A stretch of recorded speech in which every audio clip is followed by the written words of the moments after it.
I was reading an article in the New York Times, and it was about these Malibu homes and how like these crazy rich guys are coming in and buying these homes.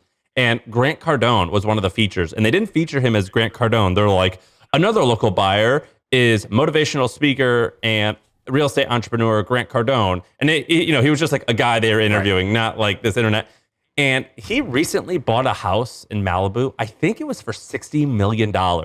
And he was like, I'm going to spend another, I forget, tens of millions of dollars renovating it. And that's one of those things that when you see people, what they spend on their personal real estate, it's hard to fake that. And I'm just thinking, who would have thought that those things that he's selling would make that much wealth?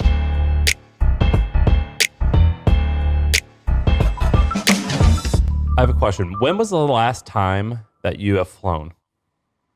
I just flew last week. Oh, no, sorry, not last week. Last month. Hawaii. Where? Hawaii? How about before that? Yeah, I don't know. Or when we went to Austin, Miami, something like that. So like once a year at this point, or once every 6 months? Yeah. I'm not flying a ton right now. When you flew to Hawaii, did you fly first class or coach? Yeah, first. So I went to Idaho this weekend with Ben, podcast Ben, and I spoke at an event, which we have to talk about ConvertKit's new thing. And I don't like to travel. You don't like to travel. And this was work related. So like they wanted me to speak at a conference. And whenever they want me to speak at a conference, I say, yeah, that's cool. I'll come and speak. But you have to pay for a first class flight for me and Sarah, my wife. I'm like, that's a fair trade. You don't pay me to come because I like you. But like I do want you to pay for my flight. And it has to be first class because I don't like flying coach. Well, my flights got screwed up for some reason, both ways. And I had to fly like middle seat, like back row, because like basically the flight got canceled and they like fid me on these like last ones. And I was flying on this and I started thinking, do you know that stereotype and story of this like rich billionaire? And they say like, oh yeah, even though he was a billionaire, he still flew coach. And like nothing changed. Like I think the IKEA guy is famous for that. Nothing changed. And I think like that is... Amazon, all their desks were old doors. Which also, I tried to... Dude, I did that. I did that to be cute at our office. It cost more to do that. Say, isn't a door expensive? I bought the shittiest door, and it was like... I bought like the shittiest door, and it was like $80. And then we bought cinder blocks, and it was like a pain in the ass. I'm like, dude, this thing's on IKEA for $25. This is way better. Also, doors aren't flat. Like doors have like all these indents in them. That's a stupid story. It's like maybe like they had a door while they like folded t-shirts on that door like for a day while they waited for the real supplies to come. This whole like flying coach as a rich person thing, and I'm not talking about like rich like millions or tens of millions. I'm talking like you hear billionaires or hundreds of millions of dollars people say this. I think that is total nonsense. And I tweeted that. I'm like, that is just a lie. Any rich person, I'm talking like real rich, who says they do that, they're lying. And I want to see proof if that's true. And I had a bunch of really, really rich people holler at me and tell me they do it. And so, do you know who Palmer Luckey is? So Palmer Luckey started, he created Oculus, which he sold for, is in the ballpark of billions of dollars. And he has a new company worth tens of billions. So if he's not a billion, he's like right there, basically. He tweeted back at me. He's definitely a billionaire. That guy's definitely a billionaire. Dude, he tweeted back to me and he said, I only fly coach. And then and I think that's crazy. I had some other people DM me, they go, and who I know, who took companies public, and they're like, I'm worth hundreds of millions. And I fly first class no matter what internationally, but like I have no problem taking Southwest if it's like a short flight. And I understand that argument if it's like an hour, but if you're going from New York to LA or anything above 3 hours, I don't believe it. I think they're lying. I just think they're full of it. I asked Dharmesh on HubSpot, I'm like, do you do this? He goes, no, that's a ridiculous thing. Of course I don't do that. And he like had this. All I can say is if you're like us at the Buy First Million podcast, where we are cultivating that trillionaire mindset, that multi-trillionaire mindset, #grindset, you have to, even before you have multi-trillions, you better be flying private. You better fly private when you can't afford coach. Because if you can't afford your future, can you afford your present? And that's how I feel. Dude, I just thought it was the most ridiculous thing. When I was sitting in this seat, I was just like, my back was sore and it was just terribly uncomfortable. And it took forever to get off the flight. Just the vibe of the peasants that you're sitting next to is awful. It sucked. And I don't have a problem doing it. I mean, I will do it. But I'm just saying, if I could, like, if I'm worth hundreds of millions of dollars, what's the difference between $1,500 and $500 ticket? And anyone who lies and says otherwise, I think they're an idiot and they're lying. Yeah. So some people were like, oh, Bill Gates. I read that thread because it was pretty interesting. They gave you a ton of examples. They like slammed you with examples of it happening. And I think they just told me fake stories. Well, yeah. So that's the thing. I think the main thing that they were saying was like, X person used to do this, which is either simply just their PR team being like, hey, Bill, we need you to do a coach like flight here. And like, whatever, we'll keep your private jet and Epstein's jet like off the radar, just so we can kind of have this measure of austerity here.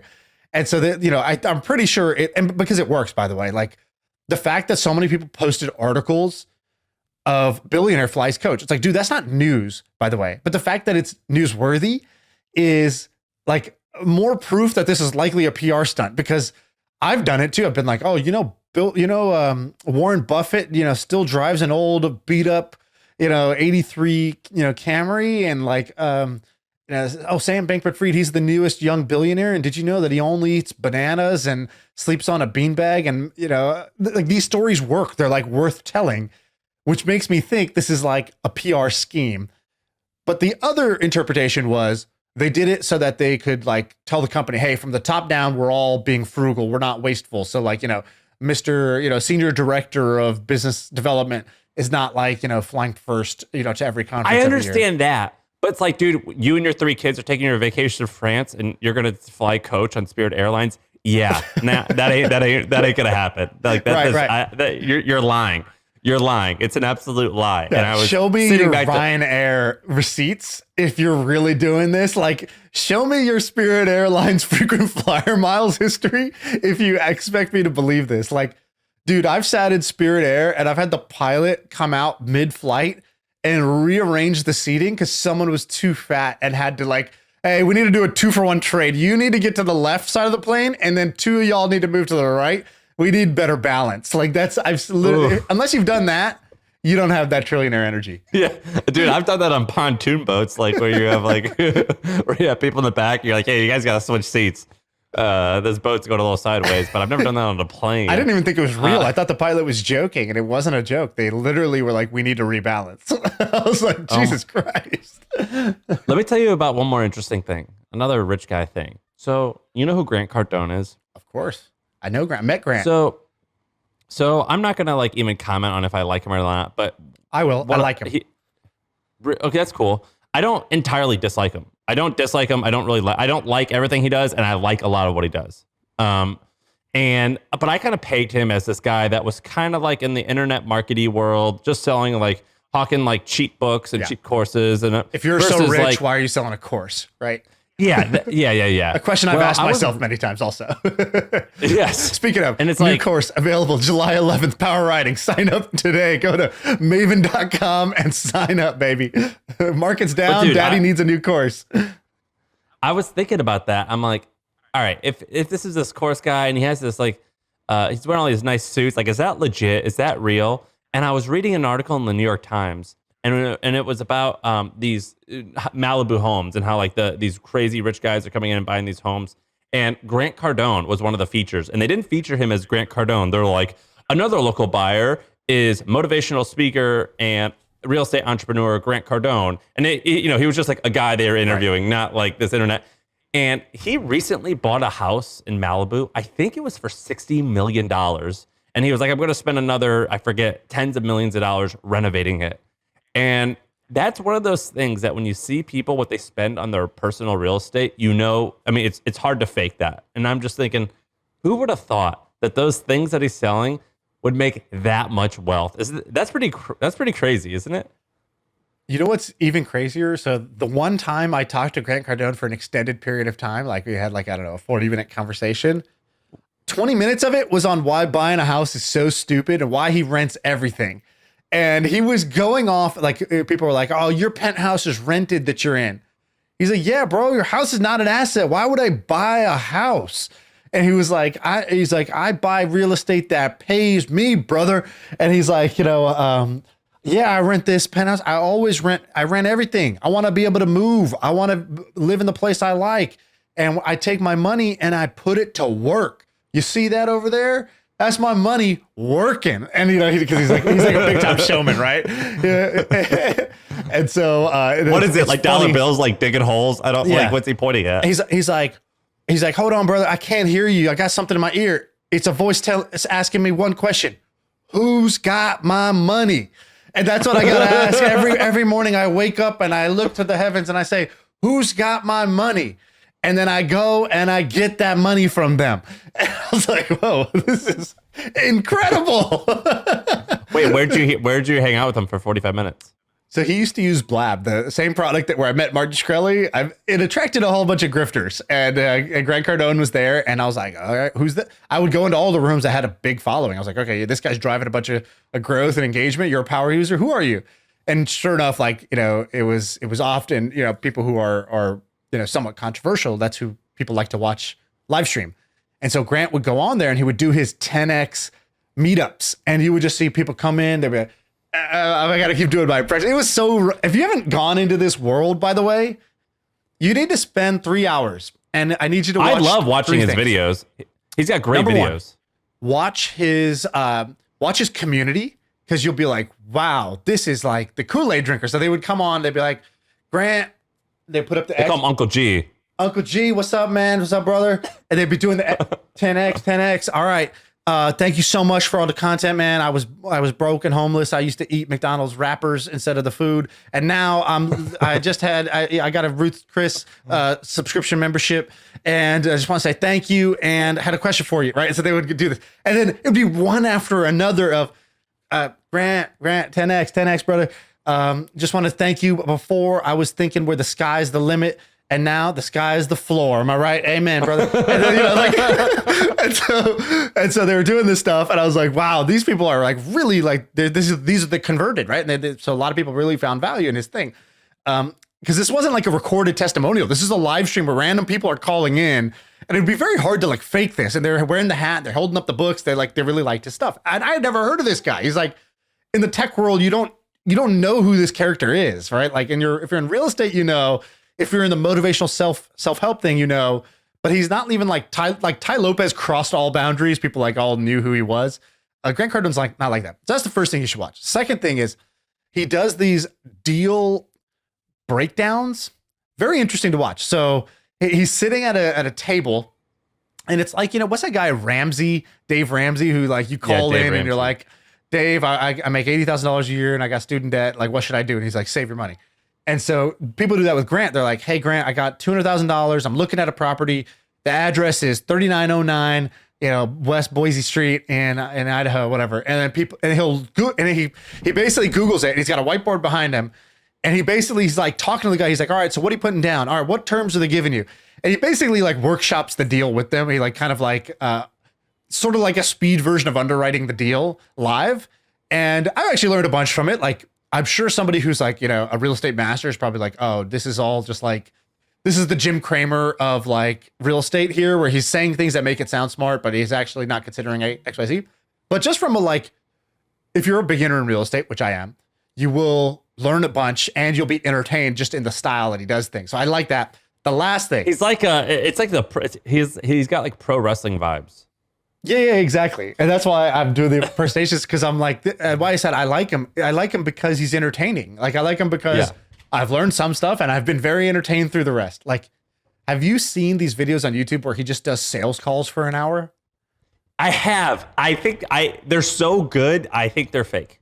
Yeah, it might be fake, because he'll be like, he's always pulling a rabbit out of a hat. And you're like, oh, dude. It's like a pickup artist. It's like you watch their video, you're like, oh my God, she was like literally she was getting into her cab, but he said this one thing, and then she got out of the cab and started talking to him. This guy's amazing. And you're like, wait a minute, maybe he just like edited like 3 really good ones out of 500 failures into this video.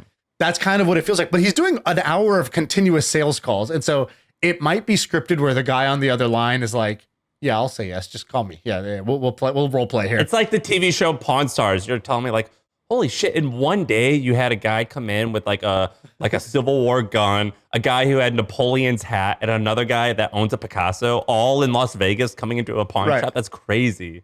Yeah, it's like, dude, the Undertaker was dead, and then he came back to life and won the match. It's like, yeah, you're falling for a scripted drama, right? Like, so it might be that, but nonetheless, these sales calls are very entertaining to listen to, and like, it's obviously like very Wolf of Wall Street style, like macho sales, but I like to see it because I've never seen anything like that. Like, first of all, I don't do phone sales. That's not like, it's not even like in my life. Secondly, I don't know people who are as ridiculous as Grant Cardone and are willing to say things as ridiculous as Grant Cardone. And third, like, this is not a style of communication or salesmanship I think you can read or study or intuit. And so it's just nice to like see it. So anyways, I've gone down these rabbit holes of Grant Cardone, and I've come out the other side being like, yeah, he is definitely self-promoting, and he's making most of his money, it seems like, on the brand and not the like meat and bones of his business. But, respect. He hustles really hard. He's a good self-promoter, and he is smart, and like, he does well. So, I don't think that, you're not learning from somebody who's a hack. Like he's somebody. I don't think he's a hack. I don't think he's a hack at all. I think the maybe criticism isn't that. Well, I think maybe I just don't always agree in his values, but I don't think he's lying. Right.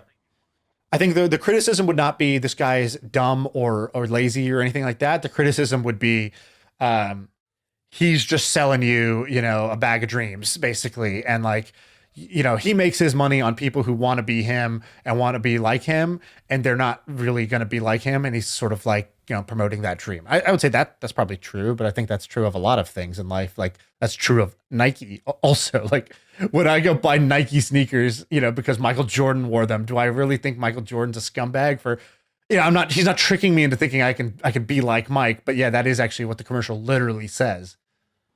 Dude, I'm working on this new thing, and I want to tell you two things about it. I'm working on this new business, and I'm still like MVPing it out and making sure it's legit. And I've got 6 figures in revenue now, 6 figures of cash in the bank. And it was all from phones. From calling constantly. No website, a type form, and calling them, and then setting a Stripe link. So what are you doing that's effective on the call? Give me the strategy of the call. Without sharing whatever you don't want to share. I'm not really selling. So basically, the thing that I'm making like a community for a particular classic type salesman of niche. claim. Yeah, I'm not here to sell you anything. Well, because here's the thing. That's the no offense, but of sales. So the place where the business is at right now, which is like I only want like let's say 50 people to join right now. I don't want a lot of people to join because I want to make sure that it's like legit and good. And also because it's an exclusive like private paid community, I need to make sure that like each person actually can provide value for one another. So I can't just let anyone in. I can only let in the type of person who makes like the truly next person fits. feel more value because they came in.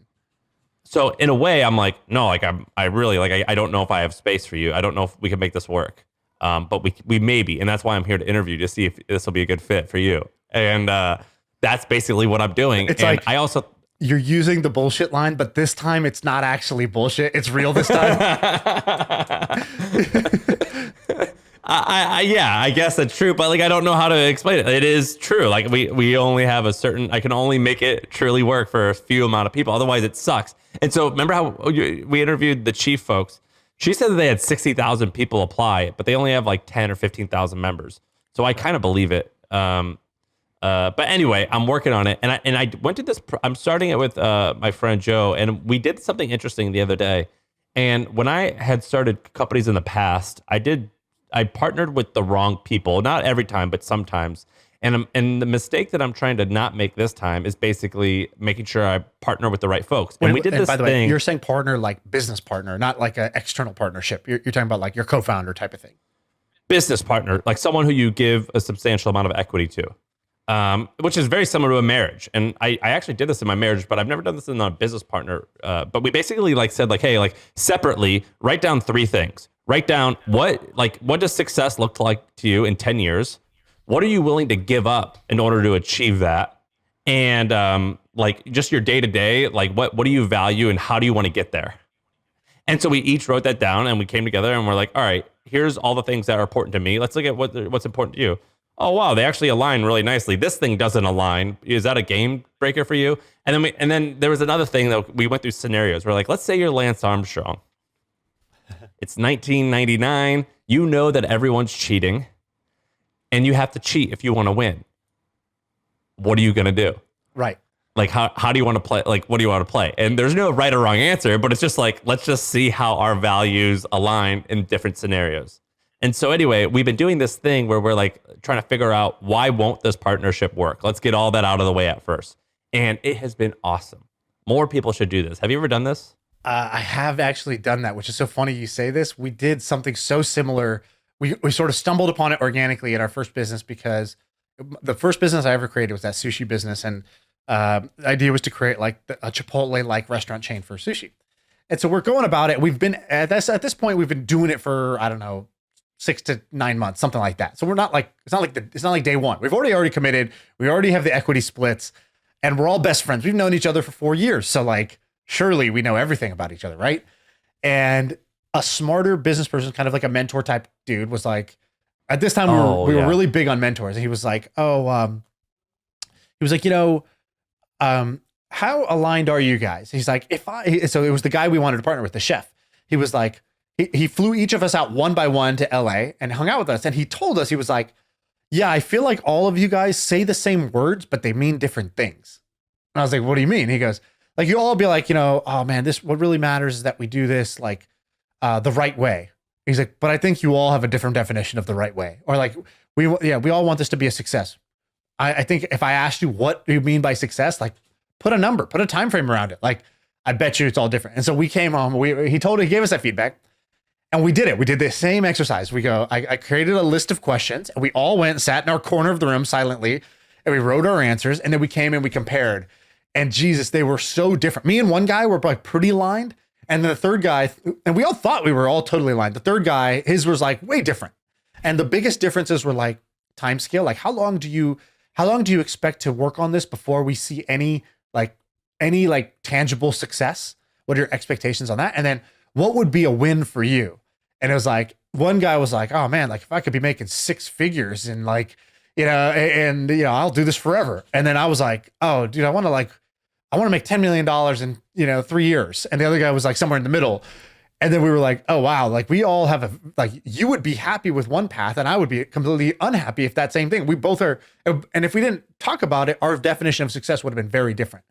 And the same thing with values of like, for two of us, it was super important. Like, look, I don't know if this business is going to work or not, but I want to do it our way. Like, the thing that makes this fun for me, like there's a lot of shitty components to doing this business. The part that makes me like want to wake up and do it every day is that I feel like we're putting our own stamp on this. And for the other guy, he's like, yeah, that's cool, but like, I don't really care about that. And we were like, oh shoot, it's important to know how important it is, because we're going to spend a bunch of energy doing it. Yeah, it was clarifying. Like, we were sort of at the point of no return. The partners. Yeah, well, that's what I'm saying. You got to do this early on, because it's, in a way, a business partnership is actually more of a commitment than a marriage, because with the marriage, you can just like end it and be over. Right. With a business, screwing up your cap table and someone owning a portion of your business, I mean, that could be. It's just kind of an irreversible decision, and the only way that you reverse it is by spending a lot of money. Yeah, like, well, what we did, what was lucky for us was that we were all 21 years old, so we were all like a blank slate. It's like, dude, I don't know, this was just my first thought. I'm not like married to this belief system, like. So it was very few things that we were like, no, I am certain and I'm stubborn on that point. Now in my life, if I said something, if I answered 10 questions, 8 out of the 10 would be things I'm like, no, I stand by that. Like, that is what I've thought this through, and that's what I believe. Back then it was like, I don't know, I hadn't really thought about it, but now you're asking me to articulate it. So I'll just say these things. So what happened in our thing was we would all hear each other's answers, and then we would be like, oh, I like that. That's right. Let's all agree to align on that. And we were like, yeah, like, sure, that sounds better. I don't know what the fuck I was thinking. I'm not married to that. And so it worked for us because it got us to like get to a right answer versus who's right. You know what I mean? Yeah. This exercise that I've been doing with Joe, we should like publish this, by the way, because, I think we talked about this one time. It was like some New York Times article that was like 17 questions you should ask your future spouse or something like that.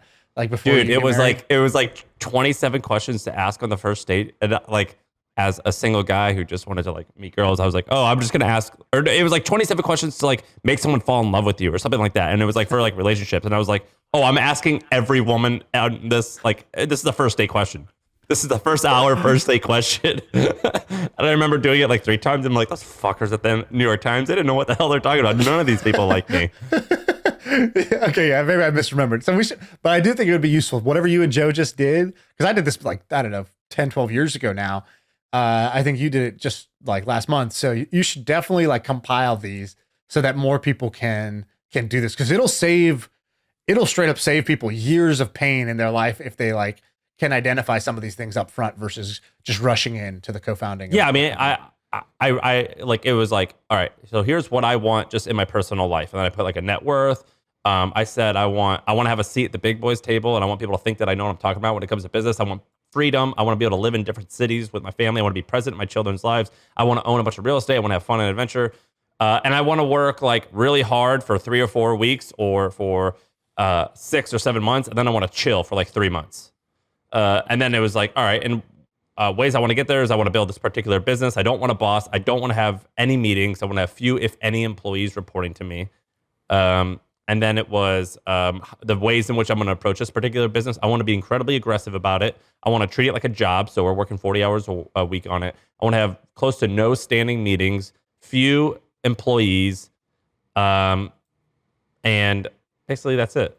Yeah. Oh, and a revenue target of $100 million in 5 years. I don't care if we actually hit that, but I want that to be the target. And then he like answered similarly on a lot of those. It's like, all right, there's like some alignment here. Nice.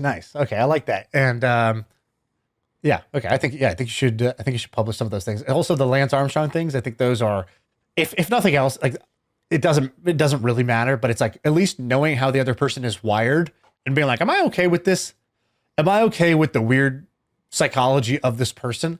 I think it's not so much that do all of our answers match, just like in a marriage. It's not do we think the same way about everything? It's like, do we think the same way about the really important things? All right. So what did you say? Would you, if you're in the Lance situation, what do you do? I for sure cheat. You basically have 2 options. You either exit the sport or you cheat, right? Like, it's not even cheating at that point. When everybody is doing it, it's just the new normal, right? Like there's not it'd be one thing if it's like, if one person's cheating and they're winning and everybody else is clean, would you cheat to try to win, or would you stay clean? Like my belief is that all these Olympic sports plus pretty much all professional sports are full of PDs, and it's just a naiveness test whether you believe that people are clean or not. It's like in the same way, it's like, oh my god, what percentage of NBA players do you think cheat on their wife? It's like, I don't know, but yes. The answer is yes, not a number. And so like there might be one outlier, and like, cool, credit to that person for being the outlier, the AC Green of this. But I think same thing with cheating. So yeah, that one's the easy one for me. Our software is the worst. Have you heard of HubSpot? See, most CRMs are a cobbled together mess, but HubSpot is easy to adopt and actually looks gorgeous. I think I love our new CRM. Our software is the best. HubSpot. Grow better. Dude, you want to like quickly go through some of your topics, or do you want to talk about a company that I had listed? What do you want to do? Let's do one of yours, and then we'll do one of mine. We'll finish up. All right. Have you heard of this company called N2 Publishing? No. What do they do? The reason I like this story is because they're succeeding wonderfully in a place that everyone thought that it was impossible to succeed.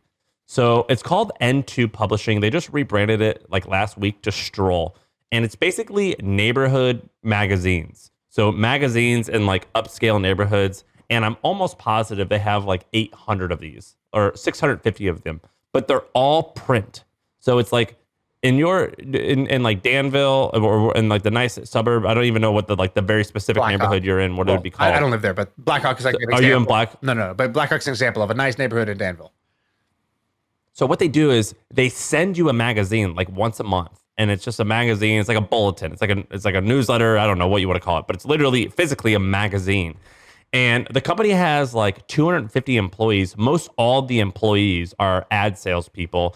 and they hire someone, and not exactly hire, it's a franchise. So someone who lives in Black Hawk pays like 5 or 10 grand to become the official publisher of that area. And that person has to gather a couple stories every single month. But like the stories really are like, they're not that good, but it's just like people, there's this old like idea with local publishing where like, dude, people don't care about the writing. They literally just want to see people they know and their friends and places they know in a newspaper. And you could just list all their names and they would like that. And that's kind of what they do. And it's just like a magazine every month. And it says, here's what's going on. Like, the local high school had their graduation and like 8 people went to Stanford. Like this new restaurant opened and the guy's a Greek immigrant and he's bringing some of his Greek like taste to the area. And like the feta is amazing. And like that, it just like goes from thing to thing. So anyway, it's a bootstrap business that's been around for like 18 years. And they announced that they're doing like $150 million a year in revenue. And they've been profitable every single year. And they don't have a website. So like, or the HQ has a website, but each individual magazine, there's no website. It's 100% done through paper. And everything that they're doing is something that you would say like it can't be done. And it's kind of killing it. It's kind of a major business. Isn't this wild? So how did you get these numbers? Is it something public that like, do they have all their numbers? Yeah. So if you Google Stroll Axios, they just did a big announcement on Axios last week where the founder and the CEO he gave their revenue. He said, we do $130 million in revenue. We have 18,000 plus advertisers. Wow. We've been profitable every single year. We expect revenue to double every 4 years. That was, I believe, an exact quote. And we're just expanding to all these cities. And we changed our name from N2 to Stroll. It's kind of a really fascinating story. I guess if it's doubling every 5 years, that means it's growing, 10 or 15% a year. So it's not like killing it, but it's doing pretty good. Yeah, that's 14% a year. Wow, this is, you've done it again. A Shaan Puri special. Like, how do you find these businesses? This is amazing. It's pretty wild. No, literally, that's a real question. How did you find this business? I just read there's this blog I read called Flash and Flames. There's this blog I read called Flash and Flames. If you Google Flash and Flames, it's just some guy named Colin in England who just writes about cool B2B media companies. And I read like loads of trade publications. So like trade publications that has like literally 500 website visits a day. This is just awesome. the most niche stuff. I read it. And if you Google it, it's hard to even find their website. The only way you find it is you type, the CEO's name is Dwayne Hickson. And so you have to type in like N2 because there's like 10 or 20 companies called N2. Right. N2 and then Dwayne Hickson. And that's how I found it. And when I did a little research on him, I think it's heavily rooted in Christian stuff because their mission is to create jobs and value people and to bring glory to God. And we're just so happen to be doing it through like creating this like newspaper thing. That's our podcast mission, or that's theirs? Both. So anyway, like it's just kind of an interesting guy outside of our world. Really fascinating. Dude, this is great. I wonder how many more of these there are. Like, I could imagine somebody doing freaking Doctor's Office Daily or Doctor's Office Monthly or whatever, Doctor's Office Magazine, and you just go to every doctor's office and you're like, hey, here's, this awesome magazine for whatever, for doctors who run their practices. And if you eat the cost of the print, then you're like, you could basically go to advertisers and pharmaceutical companies and be like, hey, yeah, we have 15,000 doctor's offices that read and subscribe to our thing. And you should advertise. But here's the thing, like selling local ads. So they're selling like the advertisers are like local dentists, local realtors. Selling ads to those types of people is really hard because you're selling like $500 ads. That's a hard business. You just have to be like smile and dial. You got to do it constantly. So like maybe they threw that whole God shtick in there because they're like, but you're doing it for the will of God. Right. Therefore, you have to be like, that's the only way that you can motivate someone in order to like be on the phone all day selling a $500 ad to Kathy in Scottsdale, Arizona about coming to her open house. Right. That's a hard sell. That's a grind. Ben did it for 2 years. He probably wouldn't want to do it for 3 or 4 more years. It's a hard job.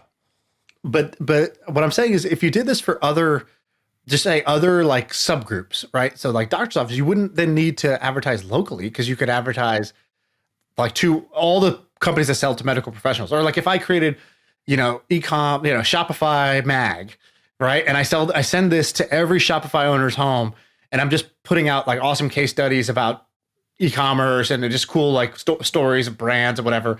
And in it, I just go tell Klaviyo and Postscript and like every e-commerce company, every company that sells to e-com stores, like every Shopify app. I'm like, yeah, you should advertise in this thing. We have like, pretty hyper targeted distribution. Basically, the question is this better than a newsletter? Like, both spaces. We know Andrew's doing this local news thing, but for not neighborhoods, but it's for like local cities, and he's doing it through newsletter, right? His company Overstory. What's better, this magazine idea or newsletters, in your opinion? So I actually think that's the wrong question. Because what's quite interesting is that they're selling a franchise, which is very weird for a media company. That is actually the more interesting thing. Do I think that I think this is an awesome business. Do I think it's better than a newsletter? No, I would probably do the newsletter, but I would consider doing it this way, where you're like, hey, like we have 10,000 people already pre-signed up for this small neighborhood in Arizona. If you want to buy this list from us as a publisher, it's a $10,000 buy-in, and we'll monetize it for you, and you get 15% of all the revenue that we sell. But you got to make sure that you put it out all the time. That's kind of an intriguing business model. Do I think that it's better because it's in print? I definitely think it's potentially more interesting. I think the ad rates could potentially be higher because I think that like it is actually quite cool to hold and see something. I think it's a very fascinating business model.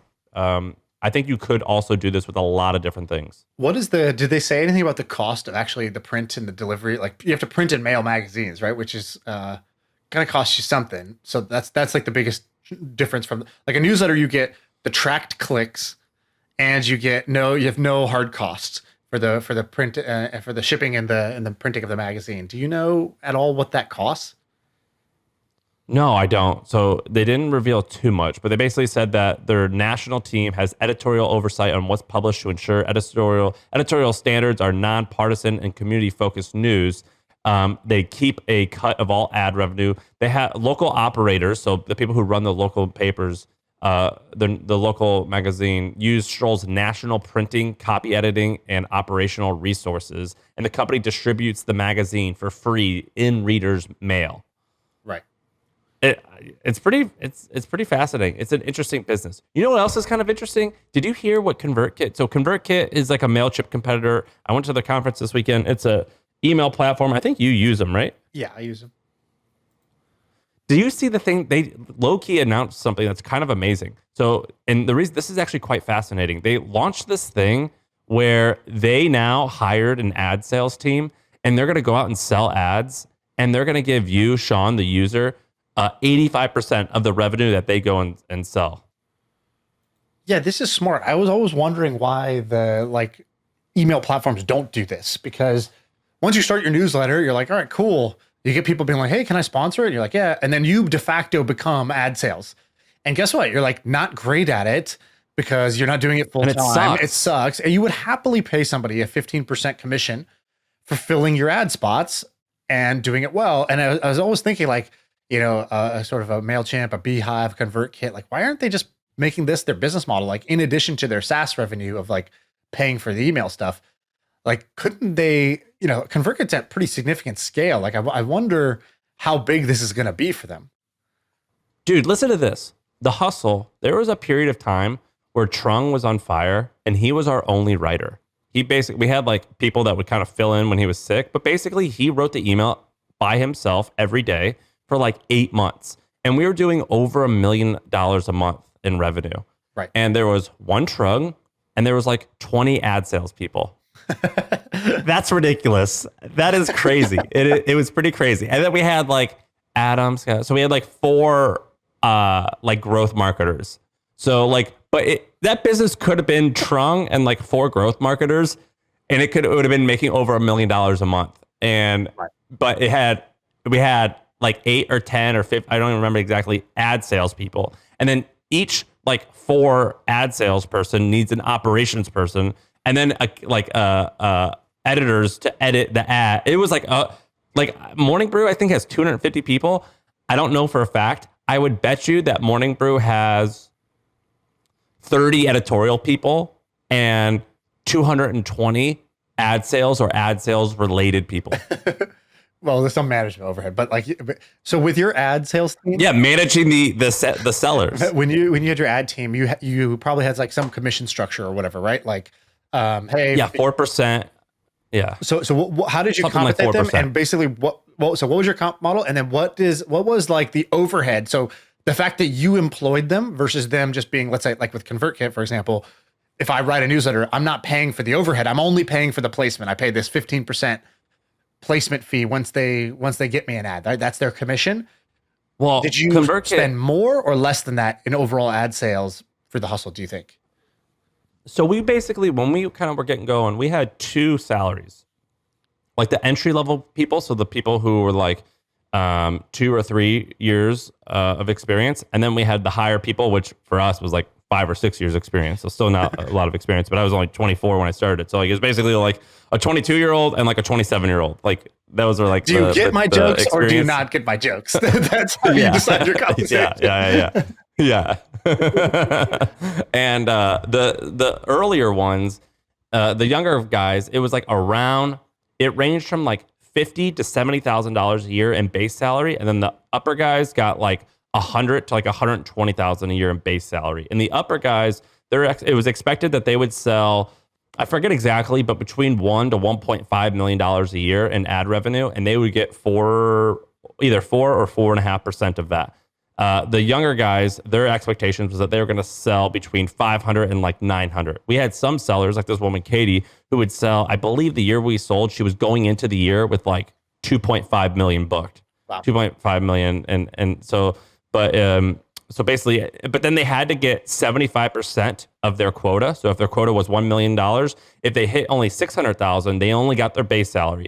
If they hit 75% of their quota, that's when the 4% started kicking in. And then if they got 101%, then the kickers would go up and they would start making a lot of money. So the highest paid person at our company oftentimes was an ad seller. And do you remember, like, did you just look at like, what is our percent of revenue that we're paying out in commissions? Like, did you have like, because let's just say the easy apples to apples math is, let's say ConvertKit launches this thing, it's 15%. That's your cost of ad sales, basically. If they placed all your ads. Do you remember what your... Well, you could oversimplify it. Yeah, you could oversimplify it by saying 4% of total ad revenue, and then just assume $100,000 ahead. Plus, so let's say that you've got 10 sellers doing 10 million. So that's 100,000 per salary for 10 people. That's $1 million. And then the commissions would be 4% of 10 million. So 400,000. So 1.4 million people, $1.4 million for 10 ad sales people for 10 million in revenue. But then of course there was like some account executives who would help with that. And then like operations people. But yeah, that's basically it. Bro, you just did a shitload of public math, and I forgive you because you're my friend. We don't do public math, but that's easy. So for you to just do that, listen, it's just not who we are. It's not what we do. Did you follow? I tried to follow, but it's like you're speaking another language. No, you did it right. Listen, right 10 million in revenue. You did it right too. So 10 million in revenue, 14%, right? Which is about the same as theirs, right? So you, for all that headache of employing all those people, you saved like 1%, let's say, of like the commission rate. Now maybe you would feel higher, or maybe you'd do a better job than like the centralized service would. Probably, I would guess. But yeah, here's why it's also a better model. One time we had like Goldman Sachs or something as an advertiser, and we had a story on Fuck Jerry and how Fuck Jerry is like this meme Instagram account that says like funny stuff. They like launched like Fuck Jerry News or something like that. And I was like, oh, well, for this email, by the way, every single sentence, let's use the word fuck in it. And then like another time we talked about Donald Trump, and we're like, this entire email, let's write it in the voice of Donald Trump. So like if you read it to yourself, it sounds like Donald Trump. And Goldman Sachs got really mad at us, and they're like, you said fuck like literally 84 times in this email. Like we're not sponsoring you anymore. And I was like, well, good, fuck off. Like I don't care about you. Like, screw you, fuck you. But Katie sold the ad, and her commission was going to get lost. So I was like, okay, I don't want to hurt you. So I'm willing to like not say certain stuff just because I don't want you to experience the pain, but I don't give a shit about that brand. If they want to like, muzzle us, screw them. Right. So now with this new, setup, it actually could be a lot more advantageous for the creator. Yeah. Katie's amazing, by the way. We work with her too. She's really good. So what are the, do we want to do another one or are we going to wrap it? We could do one more maybe. Let's do, okay. Let me just do you want an idea or a life hack? A life hack. All right. So Ben, business partner Ben, not podcast Ben. Ben, I might just refer to you as God's Ben, and the other Ben I'm going to have to say is not God's Ben. So not God's Ben was in town visiting. Yahweh. You got to call him Yahweh and Jesus. so he's visiting, and I was like, and so it's always interesting, right? Like in one way, he came, basically stays in my house. We hang out for the week, and we get a bunch of stuff done. So he gets to see a bunch of stuff in my world about how I live life. And I'm sure that's, somewhat interesting to him where he sees some things. He's like, oh, wow, thank God I don't do them that way. And other things he's probably like, oh, that's cool. Like maybe I should be more like that. But the same thing happened for me because Ben, on the last day, I see Ben and I'm like, oh yeah, you're just packing up. What are you doing? What are you writing down? Because he's like hunched over his table and he's like got a pen out and he's writing something by hand, which is not like, we do everything on our computer. So I was like, what are you writing out? And I noticed he's not holding a pen. He's holding a marker. And he's drawing. And I was like, Ben, what are you doing, man? What are you drawing? And he's drawing like a birthday card, basically on a giant piece of paper. And he's got 6 of them. And he's drawn all these cards. And I'm like, what is this? It's like my daughter's birthday. What are you doing? He's like, no, it's my dad's birthday. And he's like, it's a family tradition we have. He goes, every time it's someone in our family's birthday, we all get out like paper and markers and we draw them like birthday cards, and it'll be like, inside jokes or like, Dad, you're the man for this reason. We always say that you got the best, whatever, you got the best calves. And so he draws a picture of him with like huge calves or whatever, right? You love this. You love the Suns. Here's a picture of Chris Paul holding a birthday cake for you, singing you happy birthday, like this player on the Suns. And so it's just like, whatever. It's just goofy. And I saw it and I was like, this is amazing. And like everything he's told me about his dad, by the way, his dad listens to the pod. So shout out to Andy. His dad's amazing. And like, I'll tell you one thing is amazing about his dad is he's like, so his dad's a huge Phoenix Suns fan. So is Ben. I'm like, oh, did you get it from your dad? Like your dad, growing up was a huge fan. So that's why you are. He's like, no, it's the opposite. Growing up, my dad didn't really care about basketball or the Suns. And I got super into it. And he's like, my dad just does this thing where like whatever each of his kids is into, he's like, all right, I'm into it too. And like, not just like in a small, that's a great dad move. The great dad move, right? So I was like, holy shit, I didn't even I'm a dad now. So I'm like, I didn't even think about that. He's like, he's not just supportive. Because I think that's normal. The common would be, you're supportive. Oh, you like this? Great. Good. Go on, do your thing. I'll show up at your game and I'll kind of be, doing the crossword on my in my lap because I'm bored. It's not my thing. His dad's the opposite. He's like, oh, you like the Suns? No, we like the Suns. And we love everything about the Suns now, and we eat, live, and breathe the Suns. And so for his other son does real estate. And he's like, oh, you do real estate? No. We do real estate. And so he works for his son for free, just helping him sell real estate 40 hours a week. Because he's like, oh yeah, we got to sell some real estate. I'm in. And so he's like a free employee who's like hitting up LinkedIn. He doesn't pay him? Like he loves this podcast because he'll hear growth ideas and he'll be like, oh, so I'm going to do that for my son's real estate business. Wait, that's an amazing dad and a horrible son. Pay your dad, dog. No, he doesn't want the money. He's that great of a dad. And then the other son, like he does this like comedy thing and he's like, oh, comedy? All right, I'm in the comedy scene now. And like he does that. And I was like, wow, I'm going to do this. So on the dad side, I was like, Ben works with me. Andy basically works with me too. He's like, he listens to every episode of the podcast. He responds to every email like we put out. He's not trying to get special treatment. He replies like a fan. Like he'll be like, oh yeah, I do my 5 Tweet Tuesday. He's like, I love number 3. Or he's like, the podcast. Oh, I love the way you and Sam did this. And I'm like, dude, how sick is that to have your dad become your wingman for your favorite hobby or your passion? Like, I'm going to do that. So that was the first learning. The second was this birthday thing. He's like, yeah, my mom, like, she came up with this early on, like, love's not about the gifts.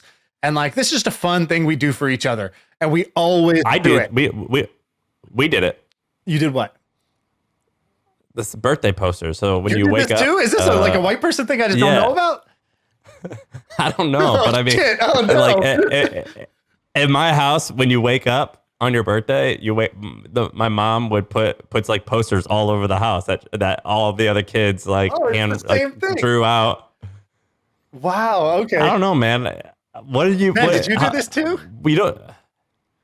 Where did you get this? No, this is new to me as well. No. Sam. Yeah, we had it as well, and honestly, it made my day. It was I would be so eager to walk upstairs. It's kind of like when you walk upstairs and you see like stuff around the Christmas tree. It was like I felt that same joy. I walk up around the stairs and I see my signs all over the place, dude. And I know that like I get the breakfast that I want that day. It's pretty cool. So I basically like I don't even care about my birthday anymore because it's always like the same thing, and I hate the sameness of life. There's so many things that are just the same all the time. Like when Facebook came out with you can write it'll remind you of happy birthday, and then your wall becomes 1,000 people who don't really care about you writing happy birthday. I hate that because then I feel guilty, like I got to reply. Yeah, I never reply, and like but it's just the same thing, right? Or what other people do is, let me throw money at the problem, which becomes a different kind of burden. It's like, I got to get you a gift. I got to think of something. Or let's say I go buy you a nice card. It's like, dude, the birthday poster is so much better than a Hallmark card because it's like, A, it's like actually thoughtful. B, it's like kind of goofy and funny. It's like more entertaining.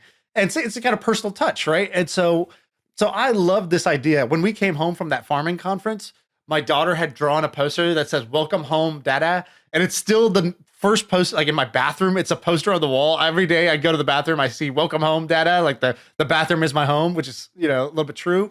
And so I'm like, this personal poster thing is a great life hack.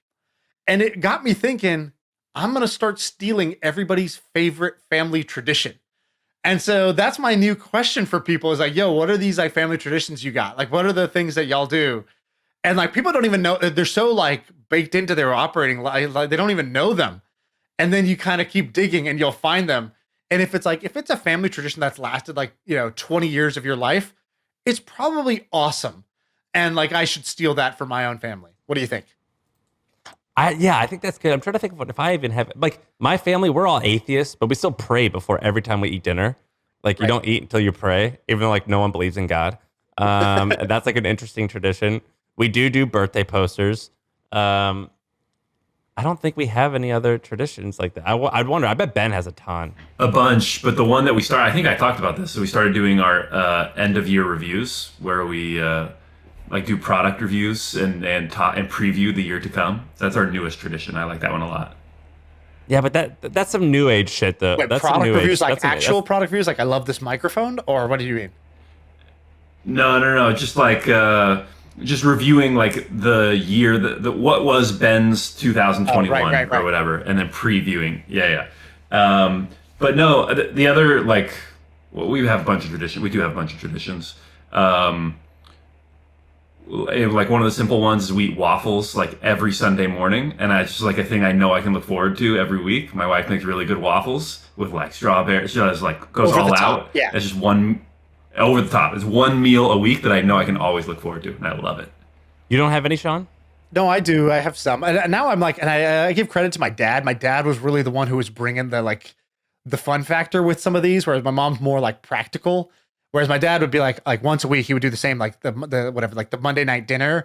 And it's like, oh, dad's making dinner. Oh, sweet. It's not because he's a better cook, but he would just add some showmanship to it. So he would get this tray. And so everybody had their own circular tray with like 4 dishes in it. And then he would add a quarter. And we were always like, yeah, the coin's there. Like I got a quarter. And like, it was like the equivalent of a McDonald's Happy Meal, but like with a quarter. And right. And there would be just like some flourish. There was always something that was like a little extra that he would do. And like, or like these little things, he would come home and he'd put his wallet down. But the game was, I would always steal the wallet and he'd run and chase me and I'd have to hide it. And like, the game was like, can he get his wallet back? And it was like, how do you turn that like 2 minutes of coming home from like, oh, hey, how's it going? Like autopilot into like something that's actually like fun and breaks everybody's kind of like mood for a second. So he used to do That's a great like question to ask someone. What's a really good family tradition? Yeah, I'm gonna steal them too. Good idea. I had a buddy actually that just came to mind. I don't think I want to steal this because I don't think I could convince my family to do it, but his family did it. And I remember because he started dating this girl and I was like, oh, how's it going? Dating Mike or whatever. And she was, I think maybe the other way around. I was like, how's it going dating this girl? She's like, she's like, they got this weirdest tradition. They kiss on the lips.